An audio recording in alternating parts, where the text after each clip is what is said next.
दोस्तों नमस्कार, विनोद सिंगल का अपने YouTube चैनल में आपका स्वागत है। आज मैं अपना जो वीडियो बना रहा हूं वो है नई शिक्षा नीति 2020 के बारे में। नई शिक्षा नीति में कैसी होगी हमारी स्कूली शिक्षा, इस पर मैं आज अपना बात करना चाहूँगा। दोस्तों, भारत सरकार ने नई शिक्षा नीति दिनांक 29 जुलाई 2020 को कैबिनेट स्तर पर मंजूरी दे दी है। आइए हम बात करते हैं विशेष बातों पर। यह दो भागों में विभाजित है दोस्तों। पहला भाग है जिसे हम स्कूली शिक्षा कहते हैं और दूसरा भाग है जिसे हम उच्चतर शिक्षा कहते हैं। साथियों, इस वीडियो में हम आज पहले भाग पर चर्चा करेंगे जिसे हम स्कूली शिक्षा कहते हैं। स्कूली शिक्षा की सबसे पहले बात करें मुख्य विशेषताओं की, तो दोस्तों इसमें कक्षा 3 वर्ष से 18 वर्ष तक की आयु के बालक आएंगे। इसमें कुल 4 स्टेज होंगे। पहला स्टेज होगा फाउंडेशन स्टेज, जिसमें कक्षा नर्सरी से लेकर के दूसरी तक का अध्यापन कराया जाएगा। यह 3 से 8 वर्ष तक के आयु वर्ग के बच्चों के लिए होगा। और दूसरा स्टेज होगा प्रीपरेटरी स्टेज, जिसमें कक्षा 3 से 5 तक के बच्चों को पढ़ाया जाएगा और आयु वर्ग होगा 3 से 11 वर्ष। और तीसरा स्टेज आएगा मिडिल स्टेज, कक्षा 6 से 8 तक के बच्चों के लिए, और आयु वर्ग होगा कक्षा 11 वर्ष से लेकर के 14 वर्ष तक। इसके बाद में आएगा दोस्तों सेकेंडरी स्टेज। अब कह रही है सीनियर सेकेंडरी स्टेज वो नहीं है, सीधा सेकेंडरी स्टेज है।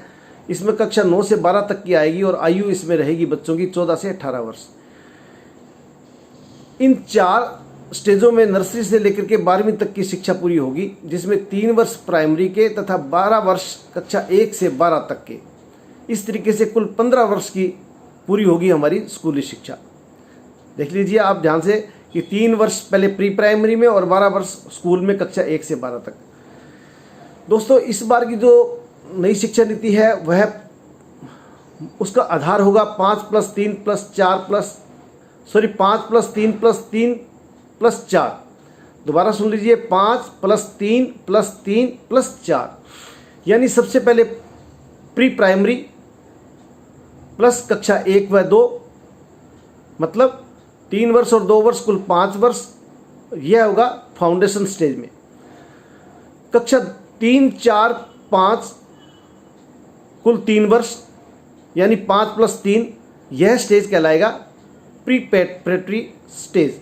और तीसरा स्टेज होगा दोस्तों मिडिल स्टेज, जिसमें कक्षा 6, 7, 8 कुल 3 वर्ष का अध्ययन होगा, यानी कि 5+3+3। और चौथा स्टेज होगा जिसका नाम होगा सेकेंडरी स्टेज। इसमें कक्षा 9, 10, 11 व 12 कुल 4 वर्ष का अध्ययन कराया जाएगा, यानी कि 5+3+3+4, ये 4 वाला भाग है। अब दोस्तों हम इसके अलग अलग स्टेज के बारे में बात करते हैं। तो नंबर पहला आएगा फाउंडेशन स्टेज में। इसमें एनसीईआरटी माध्यम के एनसीईआरटी पाठ्यक्रम होगा। इसमें आंगनवाड़ी के 3 वर्ष होंगे। प्री प्राइमरी भाग आंगनबाड़ी में होगा तथा कक्षा 1 व 2 स्कूल में पढ़ाई जाएगी। विद्यार्थी अपनी मातृभाषा, स्थानीय भाषा, राष्ट्रीय भाषा में से किसी एक भाषा का चयन कर सकेगा, उसमें शिक्षा प्राप्त कर सकेगा। इसके बाद में आता है प्रीपरेटरी स्टेज। इसमें भी पाठ्यक्रम एनसीईआरटी होगा।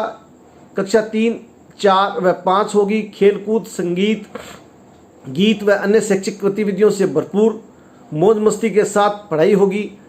तनाव व बस्ते का बोझ ना के बराबर होगा। अंग्रेजी विषय लेना आवश्यक नहीं होगा। हाँ, चाहो तो आप अंग्रेजी विषय ले पाओगे। इसके बाद आता है मिडिल स्टेज। मिडिल स्टेज के अंदर पाठ्यक्रम एनसीईआरटी होगा। कक्षा 6, 7 व 8 होगी। कक्षा 6 में कंप्यूटर कोडिंग शिक्षा होगी। छात्र अपनी पढ़ाई के साथ साथ इंटर्नशिप भी कर पाएगा, यानी किसी ने संगीत, पेंटिंग, कंप्यूटर सॉफ्टवेयर में अगर कोई विषय है किसी के पास में, तो वह विशेषज्ञ के पास जाकर के इंटर्नशिप कर पाएगा। चौथा स्टेज आता है दोस्तों सेकेंडरी स्टेज। स्कूली शिक्षा का अंतिम भाग, कक्षा 9 व 12 तक का अध्ययन। इस भाग की कुछ रोचक विशेषताएं होगी जो इस प्रकार है दोस्तों। एक तो इसमें वर्ष में 2 बार 6 माह के सेमेस्टर होंगे। सेमेस्टर आधारित परीक्षा होगी, वर्ष में 2 बार परीक्षा होगी। दूसरा, इसी भाग में ऐच्छिक विषय चुनना होगा। अब शायद आर्ट्स, साइंस, कॉमर्स के स्थान पर पूल सिस्टम होगा, जिसमें छात्रा आर्ट्स, साइंस, कॉमर्स के मिक्स विषय पूल के आधार पर ले पाएगा। तीसरी बात इसमें विशेष ये रहेगी कि स्कूली शिक्षा समाप्त होने पर प्रत्येक विद्यार्थी के पास एक स्किल होगी। तीसरी बात, रिपोर्ट कार्ड, जिसमें अब मूल्यांकन प्रक्रिया न केवल अध्यापक मूल्यांकन करेगा बल्कि छात्र स्वयं भी अपना मूल्यांकन करेगा और छात्र के सहपाठी को भी अपने